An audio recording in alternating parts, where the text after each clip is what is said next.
নমস্কার বন্ধুরা, সকলকে স্বাগত জানাই। আমি রাকা আর আপনারা শুনছেন ইউটিউব চ্যানেল কথা ও কাহিনী বাই রাকা। বন্ধুরা, আজ আমি আবারও চলে এসেছি আমার গল্পের সম্ভার নিয়ে। আজ আমি আপনাদের শোনাতে চলেছি শ্রদ্ধেয় সাহিত্যিক সমরেশ মজুমদারের লেখা উপন্যাস কুলকুণ্ডলিনী।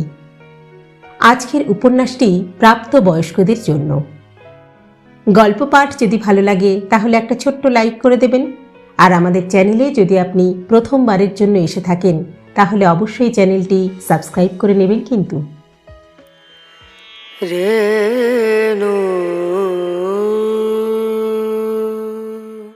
এই উপন্যাসে বর্ণিত সে মানে একটি প্রাণ। অসমাপ্ত কর্ম সম্পাদনের জন্য আরও একটি জন্ম অতিবাহিত করতে তাকে আসতেই হবে পৃথিবীতে। ধারণ করতে হবে রস, রক্ত, মাঁস, মজ্জা, অস্থি, শুক্র সমন্বিত মনুষ্য শরীর। বিধাতা তাকে তেমনই নির্দেশ দিয়েছেন।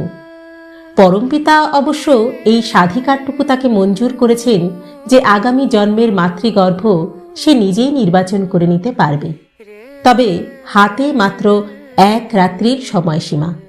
কিন্তু কোন দম্পতিকে সে নির্বাচন করবে? মধ্যরাত্রে তাই সে খুঁজে বেড়াচ্ছে তার উপযুক্ত জননী জঠর। এমনই এক আশ্চর্য অন্বেষণ থেকে শুরু হয়েছে সমরেশ মজুমদারের এই স্বতন্ত্র স্বাদ উপন্যাস। তিনি এর প্রথম পরিচ্ছদের নাম রেখেছেন বোধন।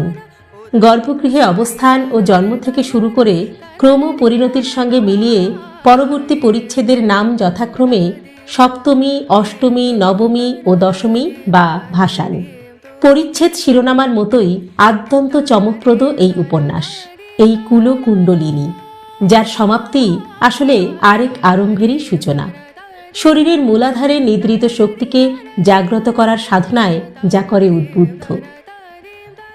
আসুন তাহলে শুরু করা যাক। শুরু হচ্ছে সমরেশ মজুমদারের কুলকুণ্ডলিনী প্রথম পর্ব। আজ পড়ব প্রথম পরিচ্ছেদ, বোধন।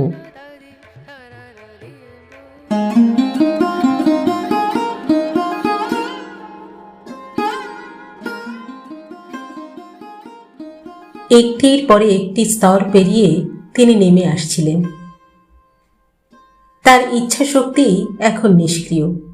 নেমে আসা ছাড়া তার আর কোনো ভূমিকা নেই। এই অবতরণের সময় তিনি স্তরগুলো ক্ষণিকের জন্য প্রত্যক্ষ করেছেন। তিনি যে স্তরে ছিলেন তার সঙ্গে পার্থক্য কতটুকু তা বোঝার অবকাশ পাননি, কিন্তু কাতর কোলাহল তার সত্তাকে স্পর্শ করেছিল। পৃথিবীর ওপর পৌঁছানো মাত্র তার গতি শ্লথ হল। এবার তিনি নিজেকে নিয়ন্ত্রণ করতে পারছেন। এখন সূর্যদেব অস্তমিত, আকাশে পূর্ণ চন্দ্রের রাজত্ব। সেই মোলায়েম আলোয় তিনি তার নিচের পৃথিবীকে চমৎকার দেখতে পাচ্ছেন। আকাশচুম্বী এক অট্টালিকার ছাতে তিনি ধীরে ধীরে নেমে এলেন। আর একটি মাত্র রাত তার হাতে আছে। এই সময়ের মধ্যেই তাকে যা করার করতে হবে। পরমপিতা এই স্বাধীনতাটুকু তাকে দিয়েছেন। এখনো তিনি পরমপিতাকে সুন্দর স্মরণ করতে পারছেন। অনেক অনুনয় করেছিলেন তিনি, কিন্তু পরমপিতার আদেশ পরিবর্তিত হয়নি। তাকে আরেকটি জন্ম অতিবাহিত করতে পৃথিবীতে আসতেই হলো। যেহেতু সেই অনন্ত লোকে তিনি নিজের চিন্তায় মগ্ন থাকতেন, সেই হেতু তার পরিমার্জনের প্রয়োজন হয়ে পড়েছিল। তাকে এখন রস, রক্ত, মেদ, মজ্জা, শুক্র, মাংস এবং হাড়ের সমষ্টি একটি শরীর ধারণ করতে হবে।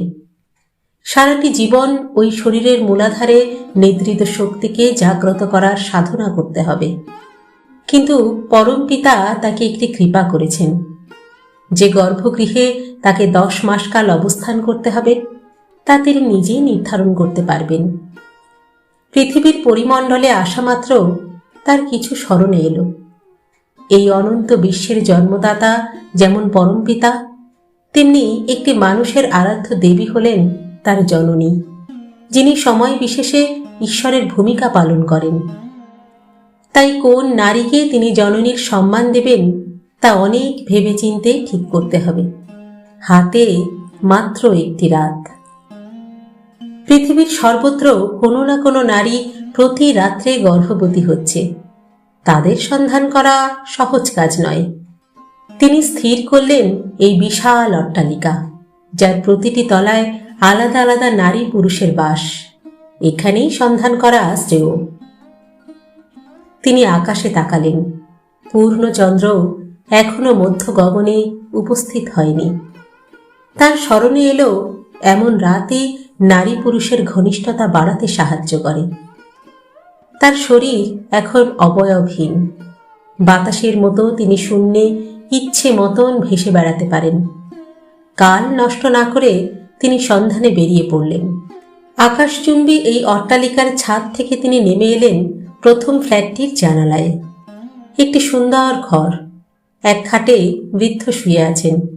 দেখে মৃতদেহ মনে হচ্ছে। এক প্রৌঢ়া ঘরে ঢুকে তার শিয়রের পাশে বসলেন। প্রৌঢ়া বৃদ্ধের কপালে হাত রাখলেন। প্রৌঢ়া জিজ্ঞাসা করলেন, কেমন লাগছে? হ্যাঁ? বৃদ্ধ কথা বলার চেষ্টা করেও সক্ষম হলেন না। তার চোখের কোল বেয়ে জল নেমে এলো। প্রৌঢ়া বললেন, থাক, আর কথা বলতে হবে না। আজ পূর্ণিমা তো, ব্যথা তো একটু বাড়বেই। বৃদ্ধের ডান হাত প্রৌঢ়ার হাত জড়িয়ে ধরল। তিনি দেখলেন প্রৌঢ়া ধীরে ধীরে নিজের মুখ বৃদ্ধের বুকের উপর আলতোভাবে রাখলেন। দুটি মানুষ ওই ভঙ্গিতে চুপচাপ পড়ে রইলেন। না, এরা এখন অতীত। সন্তান কামনার অনেক ঊর্ধ্বে চলে এসেছেন এরা। যদিও ওই প্রৌঢ়া নারীকে জননী হিসেবে ভাবতে তার খুব ইচ্ছে করছিল। তিনি ঘরে ঢুকলেন। 3 কক্ষের এই ফ্ল্যাটটিতে তৃতীয় মানুষের কোনো অস্তিত্ব নেই। যৌবন এখানে মৃত। চারধারে সাজানো জিনিসপত্রেও তাই অতীতের গন্ধ। তিনি আবার জানালা দিয়ে বাইরে বেরিয়ে এলেন। ঠিক পাশের ফ্ল্যাটের সমস্ত জানালা বন্ধ। শীততাপ নিয়ন্ত্রিত ফ্ল্যাটে বাইরের বাতাস অপ্রয়োজনীয়, কিন্তু বায়বীয় শরীর কোনো রকমে একটি রন্ধ্র আবিষ্কার করল। তিনি ভিতরে ঢুকে চারপাশে নজর করলেন। বেশ ঠান্ডা লাগছে ভেতরটা। নিচে পুরু কার্পেট, আসবাবপত্র আধুনিক। দ্বিতীয় ঘরটিতে টিভি চলছে। সুন্দরী নায়িকা গাছের ডাল ধরে গান গাইছে সেখানে। টিভির উল্টো দিকে যিনি বসে আছেন, দারুণ সেজেগুজে। তার চোখ, মুখ, বাহু খুব আকর্ষণীয়। পরনে নীল সিল্কের শাড়ি। কিন্তু বেশিক্ষণ স্থির হয়ে থাকতে পারছেন না তিনি। দেখে মনে হচ্ছে খুবই উদ্বেগে আছেন। একবার উঠে টেলিফোনের রিসিভার তুলে ডায়াল করলেন। ওপারে কারো সাড়া না পেয়ে সেটি রেখে নিজের রক্তিম ঠোঁট কামড়ে বেশ হতাশ পদক্ষেপে টিভির সামনে ফিরে এলেন আবার। অন্তত 5 ফুট 4 ইঞ্চি লম্বা ইনি। শরীর বেশ সুন্দরভাবে গঠিত। এই রকম শরীরে সন্তান জন্ম নিলে সুস্থ থাকবেই। তিনি পুলকিত হলেন। এই ফ্ল্যাটের অন্য মানুষ কোথায়? তিনি পাশের ঘরে ঢুকলেন। চমৎকার একটি দুজনের বিছানা। চাদরে সামান্য ভাঁজও নেই। হালকা নীল আলো জ্বলছে এই ঘরে। কোনো মানুষ নেই। তৃতীয় ঘরটিতে বইপত্র ভর্তি। দেওয়াল আলমারিতেও বই। তিনি বইগুলির সামনে দাঁড়ালেন। আইনের বই, টেবিলেও সেই বইয়ের স্তূপ। চেয়ারটি খালি, অর্থাৎ গৃহকর্তা আইন ব্যবসায়ী। তিনি নিশ্চয়ই ওই ভদ্রমহিলার স্বামী। কোথায় গেলেন ভদ্রলোক এমন চাঁদের রাতে? পাশেই একটা মাঝারি রান্নাঘর। তার মেঝেতে এক প্রৌঢ়া বসে ঝিমোচ্ছে। দেখলেই বোঝা যায় যে সে বাড়ির কাজের লোক। যেহেতু তার কাজ শেষ এবং কিছু করার নেই, তাই ঝিমোনোতেই তার তৃপ্তি। তার মনে হলো বেচারা টিভিতে নায়িকার নাচ দেখতে পারত। এই সময় জল তরঙ্গের মতো একটা বাজনা বাজল। সঙ্গে সঙ্গে প্রৌঢ়ার চোখ খুলে গেল। ওই এলো, একটা সুযোগও হাতছাড়া করে না। প্রৌঢ়ার বিড়বিড়ানি শেষ হওয়া মাত্র তিনি ছুটে গেলেন টিভির ঘরে। সুন্দরী দরজা খুলছেন তখন। দরজার বাইরে এক সুদর্শন যুবক মৃদু হাসছেন। সুন্দরী ঘাড় বেঁকিয়ে বললেন, এত দেরি করলে তুমি? সেই কখন থেকে বসে আছি। সরি সরি, বেরোতে যাব ঠিক তখনই একটা কল এলো, মরণাপন্ন রোগী। কথা বলতে বলতে যুবক ভেতরে ঢুকে পড়েছেন। দরজা বন্ধ করে সুন্দরী আরও অভিমানী হলেন। যাও তাহলে রোগী দেখেই বেড়াও গে, এখানে আসার আর দরকার কি? যুবক সামনে এগিয়ে এলেন। তুমি রাগ করেছ? একটু ছিটকে গেলেন সুন্দরী। যাও, আমার ভাল লাগে না।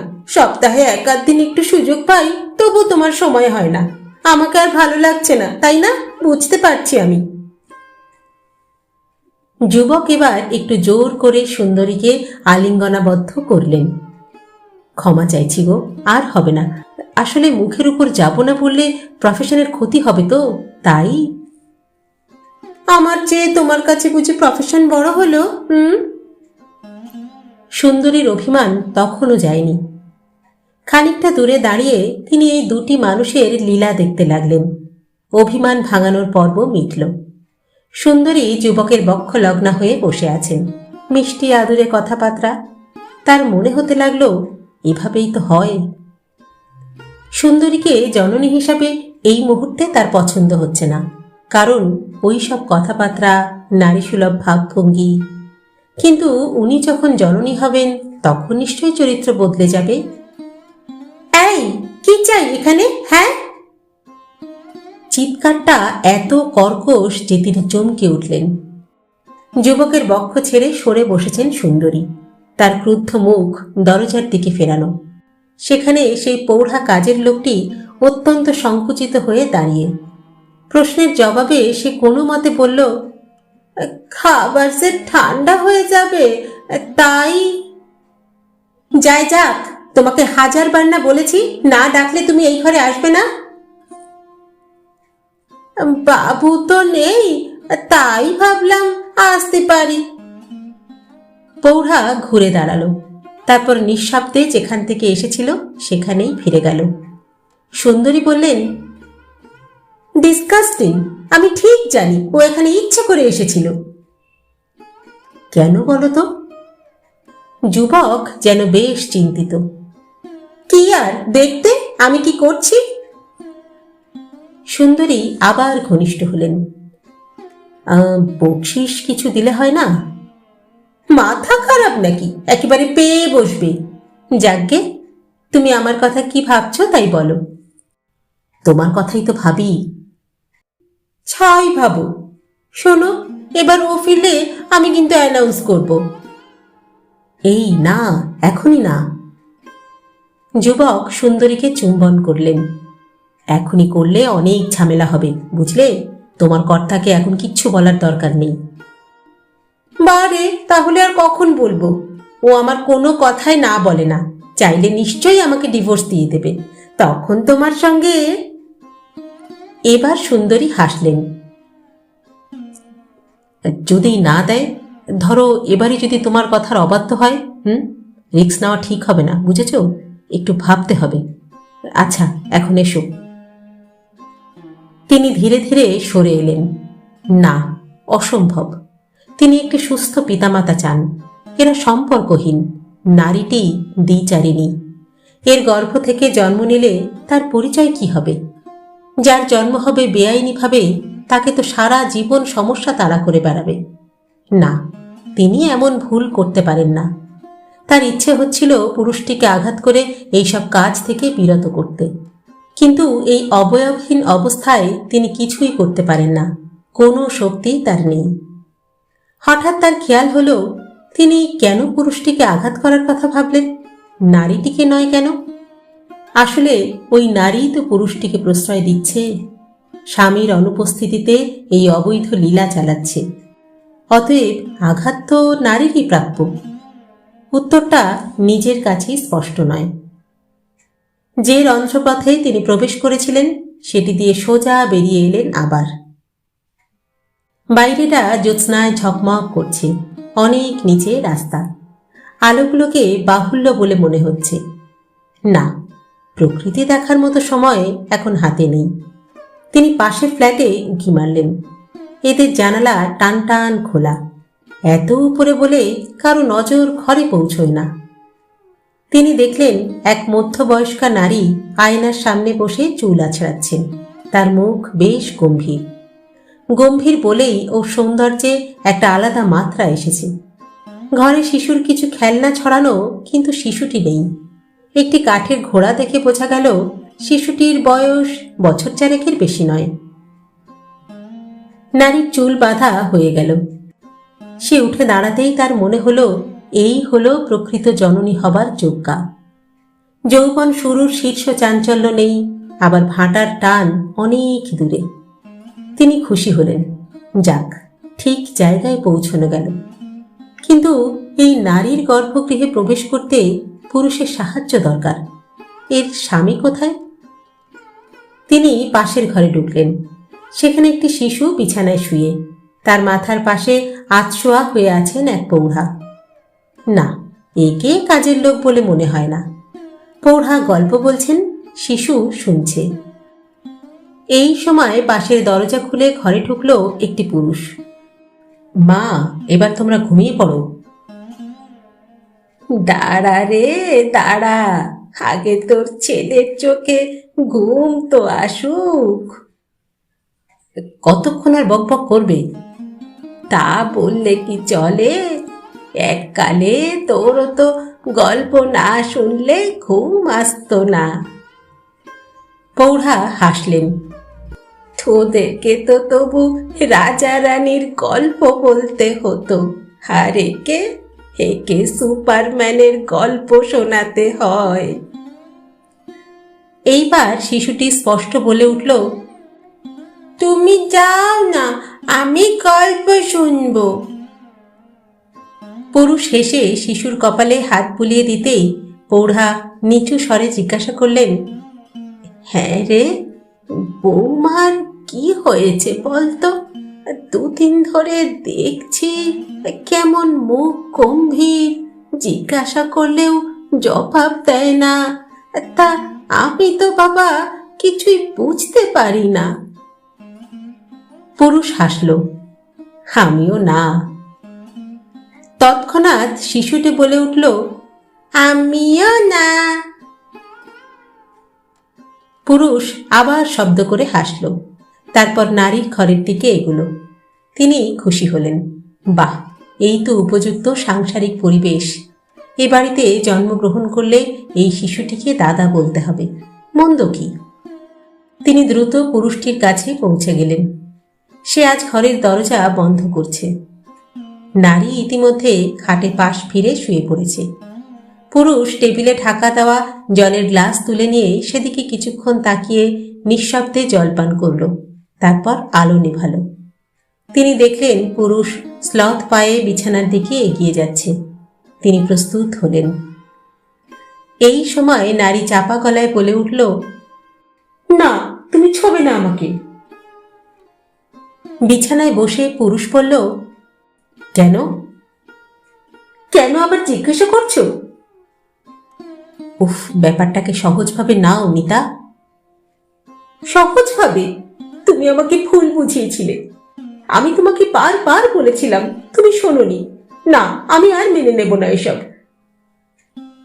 কিন্তু নিতা, অসুবিধাটা কোথায়? তুমি তো বলবেই, তোমাকে তো আর কিছু করতে হবে না। নারী উঠে বসল। ওই একটাকে নিয়েই আমি যথেষ্ট ভুগেছি। কাল সকালেই আমি যাব। কোথায়? মুক্ত হতে। কার সঙ্গে যোগাযোগ করলে তুমি? খবরের কাগজে বিজ্ঞাপন দেখে আমি ফোন করেছি। কাল সকাল 10টায় অ্যাপয়েন্টমেন্ট দিয়েছে। দুদিন ধরে তোমাকে আমি অনেক বলেছি, তুমি কান দাওনি। তাই নিজের ব্যবস্থা আমাকে নিজেকেই করতে হবে। তোমার যদি ইচ্ছা হয় তাহলে সঙ্গে যাবে, না হলে আমি একাই যাব। আর আমি সময় নষ্ট করতে পারবো না। নারী নিঃশ্বাস ফেলল। পুরুষটিকে অসহায় দেখালো। নিতা, আর একবার ভেবে দেখো। আমার আর নতুন করে কিছু ভাবার দরকার নেই। কিন্তু আমাদের খোকন তো একদম একা থাকবে। ওর কোনো ভাই বা বোন থাকলে লাভ বই, ক্ষতি তো কিছু নেই। তোমার যখন এত ইচ্ছে তখন অ্যাডাপ্ট করো। আমি 10 মাস ধরে ওই যন্ত্রণা আর পেতে চাই না। সন্তান দরকার ছিল, একটাই অনেক। আবার তাকে তিল তিল করে বড় করো, উফ, অসম্ভব। কিন্তু তোমার যখন মনে হচ্ছে কনসিভ করেছো, তখন যে আসছে তাকে আসতে দাও। 3 মাস হয়ে গিয়েছে, কোনো হাতুড়ের পাল্লায় পড়ে একটা কিছু সর্বনাশত হয়ে যেতে পারে। এসব কথায় আর আমার মন ভেজাতে পারবে না। আমি আর মা হতে চাই না। 3 মাসে অবশ্যই কোনো ঝুঁকি নেই, আমি কথা বলেছি। আর 3 মাস কোথায়, জাস্ট 2 মাস তো মিস করেছি। আমার এই একটাই ভালো, তাকে ঠিকঠাক মানুষ করতে পারলে আর কি চাই। নারী আবার পাশ ফিরে শুয়ে পড়ল। পুরুষটি নিঃশ্বাস ফেলল। কিছুক্ষণ পাথরের মতো বসে থেকে একসময় বালিশে মাথা রেখে কাত হল সে। তিনি চুপচাপ শুনে যাচ্ছিলেন। চুপচাপ শোনা ছাড়া তার আর কিছু করবার ছিল না। আগামীকাল একটি প্রাণ নিহত হবে। নিষ্ঠুর হাতে তাকে মাতৃগর্ভ থেকে টেনে ছুঁড়ে ফেলে দেওয়া হবে। হঠাৎ তার মনে হলো তিনি খুব বেঁচে গিয়েছেন। চুপচাপ জানালা দিয়ে বাইরে বেরিয়ে এলেন তিনি। এখন পূর্ণচন্দ্র মধ্য গগনে, সময় দ্রুত বয়ে যাচ্ছে। তিনি পরপর 3টি ফ্ল্যাটে ঢুকে একই দৃশ্য দেখলেন। সারা দিনের পরিশ্রমের পর নারী পুরুষ গভীর ঘুমে নিমগ্ন। সন্তান কামনায় কেউ আর উদ্গ্রীব নয়। 4 তলার একটি ফ্ল্যাটে ঢুকে তিনি 2 বৃদ্ধ বৃদ্ধাকে আবিষ্কার করলেন। বৃদ্ধা তার খাটে শুয়ে, বৃদ্ধ জানলায়। বৃদ্ধ বললেন, 12:30 বেজে গেল, এখনো ফেরার নাম নেই। It's too much. বৃদ্ধা শায়িত অবস্থাতেই ছিলেন। বললেন, তুমি এত চিন্তা করছো কেন? বৃদ্ধ ধমকে উঠলেন, চিন্তা করব না? হ্যাঁ, বিয়ের আগে কখনো খোকন এমন করেছে? করেনি, কারণ ওর তখন বিয়ে হয়নি।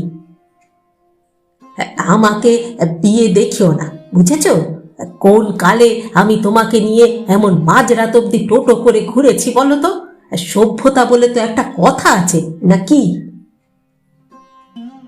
তুমি পারোনি কারণ তুমি রোমান্টিক ছিলে না। হ্যাঁ, বুঝতে পারছি, তোমার প্রশ্রয়ে এসব হচ্ছে।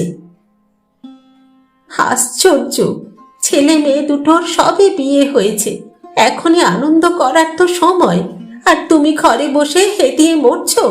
আসলে তুমি জেলাস। কি বললে? হ্যাঁ, আমি আমি জেলাস? বৃদ্ধ হতভম্ব। নইলে বাড়িতে থাকলে রাত 10টা পর্যন্ত বৌমাকে নানান অছিলায় আটকে রাখো কেন? হ্যাঁ, সেই সময় তো ওরা ঘরে বসে একটু গল্প করতে পারে। আটকে রাখি? হ্যাঁ, আমি আটকে রাখি? আরে, বৌমাই তো বলে যে আমাকে বই পড়ে শোনাতে তার খুব ভালো লাগে। আর তাছাড়া রাত 10টার আগে তুমি কখনো এসেছো আমার কাছে? হ্যাঁ, শোনো, দিন পাল্টে গেছে, সেটা কি হুঁশ নেই? হঠাৎ বৃদ্ধ জানলার বাইরে ঝুঁকে নিচের দিকে তাকিয়ে বললেন, ওই এতক্ষণে আসা হলো? হ্যাঁ, আবার ট্যাক্সি করে আসা হয়েছে? বৃদ্ধা সেইভাবেই শুয়ে থেকে বললেন, এত রাতে ট্যাক্সি ছাড়া আর আসবে কি করে? যদি ছিনতাই হয়ে যেত, নতুন বউ, গায়ে গয়না। আজকাল কেউ গয়না পরে বের হয় না। চোখের মাথা কি তুমি একেবারে খেয়েছো? খাবার খেয়ে এসেছে কিনা একবার জিজ্ঞেস করো। তোমার ছেলের তো যা কাণ্ড জ্ঞান। রেস্টুরেন্টে কেউ বেড়াতে যায় না, বুঝলে? তোমাকে অত চিন্তা করতে হবে না। বৃদ্ধ ব্যস্ত হয়ে এগিয়ে যাচ্ছিলেন। বৃদ্ধা বাধা দিলেন, বললেন, তুমি শোও, আমি খুলছি। বৃদ্ধ হতাশ, কিন্তু মেনে নিলেন। জানলার পাশে চেয়ারে বসে পড়লেন তিনি। বৃদ্ধা ধীরে সুস্থে উঠলেন। বেল বাজরে ঘর থেকে বেরিয়ে দরজা খুললেন। প্রথমে বৌমা, পরে ছেলে। মিষ্টি বিদেশি গন্ধ। বৌমার নাম পারমিতা। কিছুটা লজ্জিত গলায় সে বলল, একটু দেরি হয়ে গেল মা। বৃদ্ধা বললেন, কি আর এমন দেরি? তা কোথায় খেলে? ওই একটা চিনে দোকানে, ওরা খাবার দিতে এত দেরি করে। আপনারা খেয়ে নিয়েছেন তো মা? হ্যাঁ, কখন। বাবা? ওর তো এক ঘুম হয়ে গেল। যাও, তোমরা শুয়ে পড়ো গিয়ে। বৃদ্ধা নিজের ঘরে ফিরে এসে দেখলেন বৃদ্ধ তখনও চুপচাপ বসে। চাপা স্বরে বললেন, বৌমা তোমার খোঁজ করছিল, বললাম ঘুমিয়ে পড়েছ, যাও তুমি শুয়ে পড়ো। খোঁজ করছিল কেন? কোনো প্রবলেম? না, সৌজন্য, ভদ্রতা। বৃদ্ধ চটপট গেলেন খাটে, শুয়ে পড়ে বললেন, আহ। প্রবাল দরজা বন্ধ করে দেখল পারমিতা খোপা থেকে বেলফুলের মালা খুলছে। সে বলল, থাক না, ওটা সুন্দর দেখাচ্ছে। পারমিতা বলল, আহা। প্রবাল বলল, বাবা এত তাড়াতাড়ি শুয়ে পড়েছেন ভাবতেই পারছি না। তুমি এখন বাবাকে নিয়ে ভাবতে বসলে? প্রবাল এগিয়ে এসে পারমিতাকে জড়িয়ে ধরে চুমোয় চুমোয় ভরিয়ে দিল। সেকেন্ড 10 বাদে পারমিতা হাঁসফাঁস করল, আহ, ছাড়ো ছাড়ো। না, ছাড়ব না। দেখছো না জানলা খোলা আছে। ওদিকে কোনো বাড়ি নেই। আলো জ্বলছে। সঙ্গে সঙ্গে আলো নিভিয়ে দিল প্রবাল। তোমাকে কিছুতেই দেখতে দাও না। আমি চেঁচাবো কিন্তু, বাবাকে ডাকবো। আচ্ছা ঠিক আছে, ঠিক আছে। তিনি নির্লিপ্ত হয়ে দুটি নারী পুরুষকে দেখতে লাগলেন। নির্লিপ্ত কিন্তু অপেক্ষমান।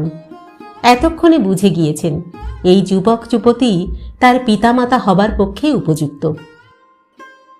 ভবিষ্যৎ জীবন এই সংসারে কাটালে তার ভালো।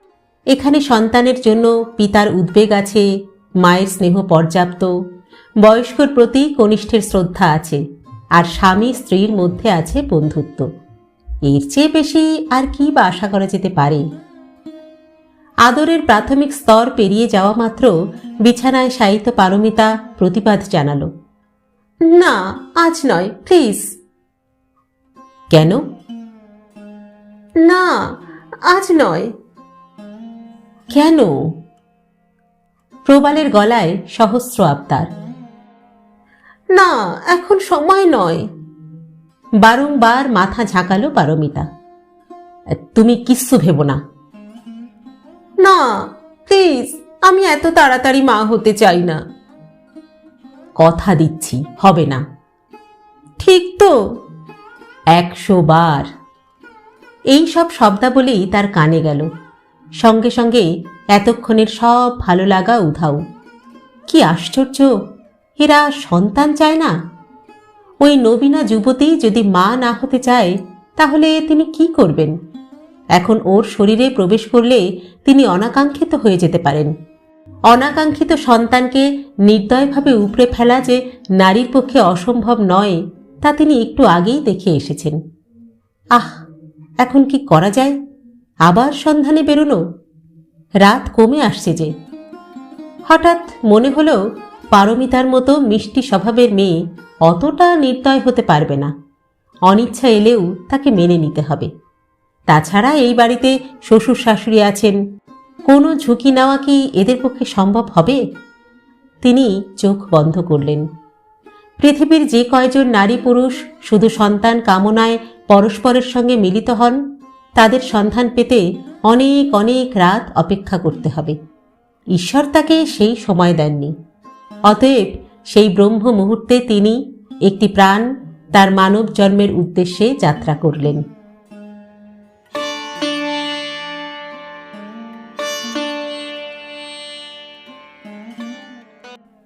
প্রথম মাসে সে তার নিজের অস্তিত্ব সম্পর্কে কিছুই জানত না।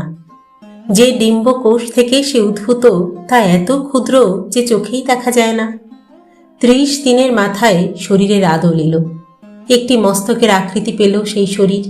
হৃৎপিণ্ড কাজ শুরু করল, রক্ত চলাচল আরম্ভ হলো এবং সেই সঙ্গে শরীরটিতে একটি লেজের অস্তিত্ব দেখা গেল।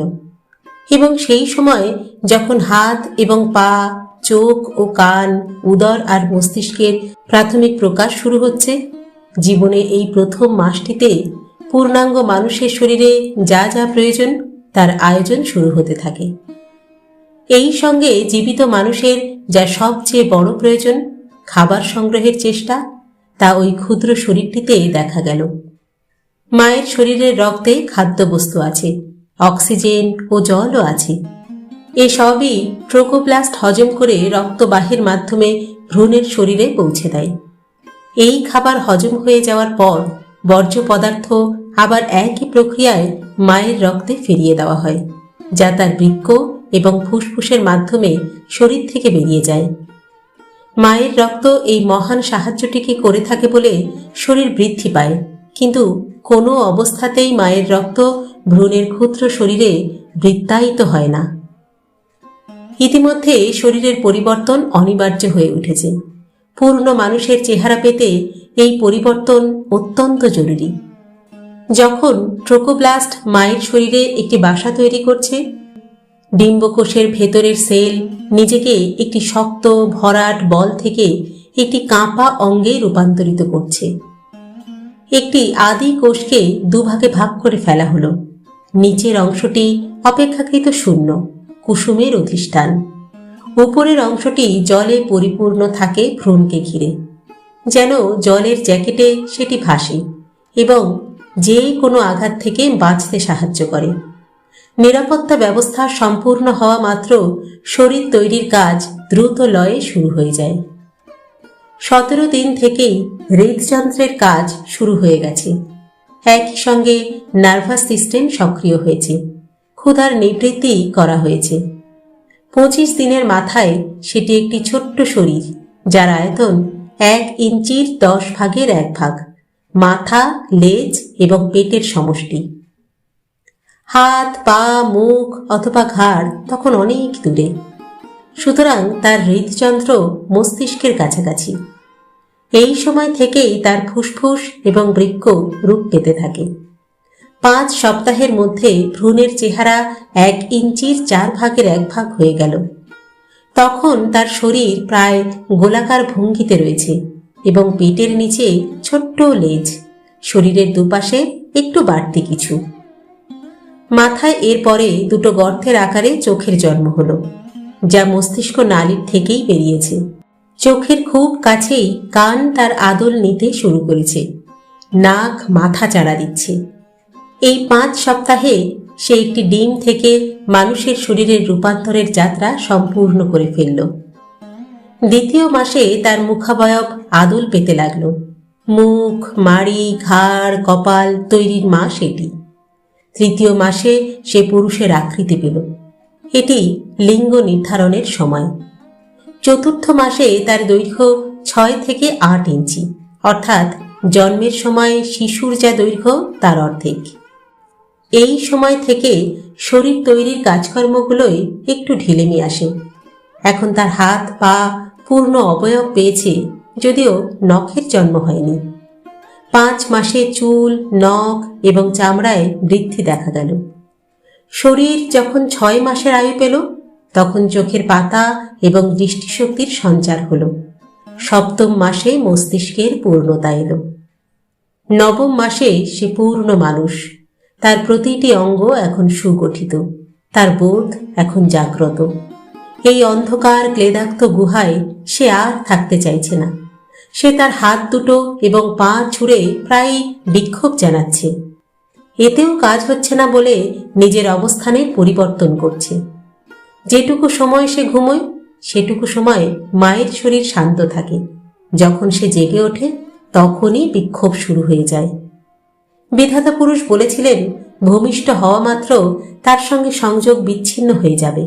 যাক, এই অন্ধকার পুঁতি গন্ধময় জলাশয়ে হাঁসফাঁস করতে করতে সে বিধাতা পুরুষের কাছে অনুরোধ করে মুক্তির সময় ত্বরান্বিত করতে। বিধাতা পুরুষ হাসেন।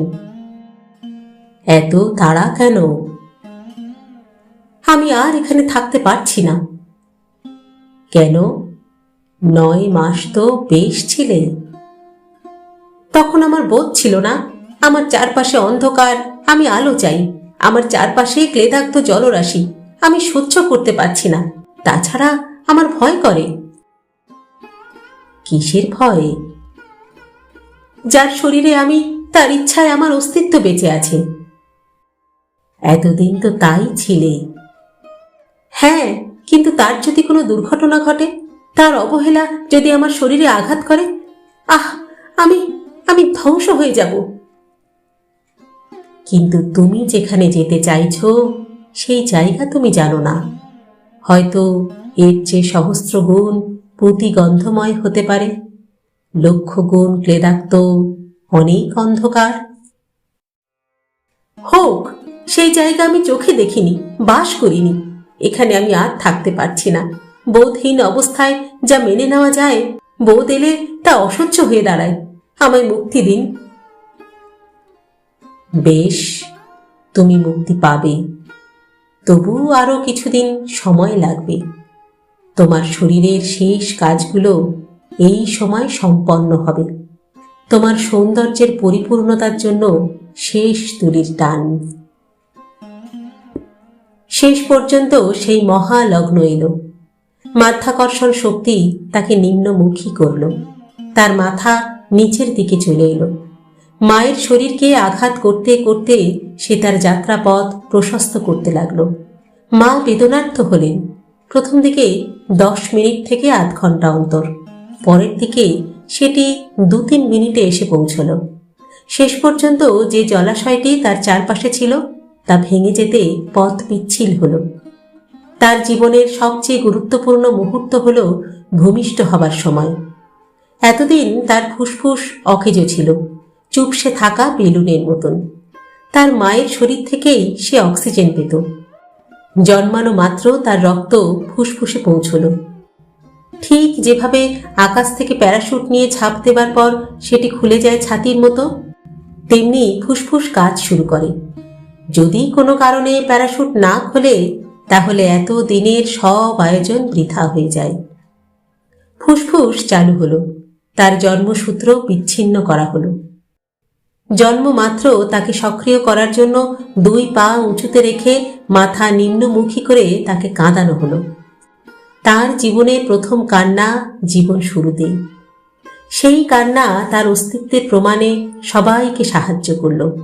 সবাই তৃপ্তির হাসি হাসল। এই সময় আচ্ছন্নের সময়। এতকাল তার শরীরে আলো লাগেনি, কোনো তাপ স্পর্শ করেনি। তার শরীরের কাঁচা চামড়ায় তাই কাঁপুনি আসছে বারংবার। তাকে পরিষ্কার করে শুইয়ে দেওয়া হলো আরামপ্রদ জায়গায়। তার 2 হাতের আঙুল মুঠো করা, চোখের পাতা বন্ধ। ঈশ্বরের সঙ্গে তার আর কোনো সংযোগ নেই। পৃথিবীর মানুষের সঙ্গে তার কোনো যোগাযোগও তৈরি হয়নি। সে নির্বিকার, জ্ঞানহীন ঘুমে অচেতন হয়ে রইল দীর্ঘ যাত্রার শেষে, দীর্ঘ যাত্রার শুরুতেও।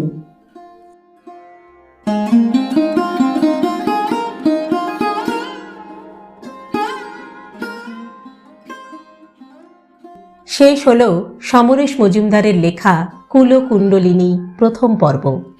গল্প পাঠ করলাম আমি রাকা। আপনারা শুনছেন ইউটিউব চ্যানেল কথা ও কাহিনী বাই রাকা।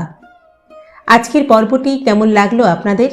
কমেন্ট বক্সে অবশ্যই জানাবেন। কিন্তু গল্প পাঠ যদি ভালো লাগে তাহলে একটা ছোট্ট লাইক করে দেবেন। আর হ্যাঁ, আমাদের চ্যানেলে যদি আপনি প্রথমবারের জন্য এসে থাকেন তাহলে অবশ্যই চ্যানেলটি সাবস্ক্রাইব করে নেবেন। কিন্তু আজ তাহলে এখানেই বিদায় চেয়ে নিচ্ছি। পরবর্তী পর্ব নিয়ে ফিরে আসব খুব শীঘ্র। ততদিন সকলে সুস্থ থাকবেন, ভালো থাকবেন এবং অবশ্যই আমাদের সঙ্গে থাকবেন। নমস্কার।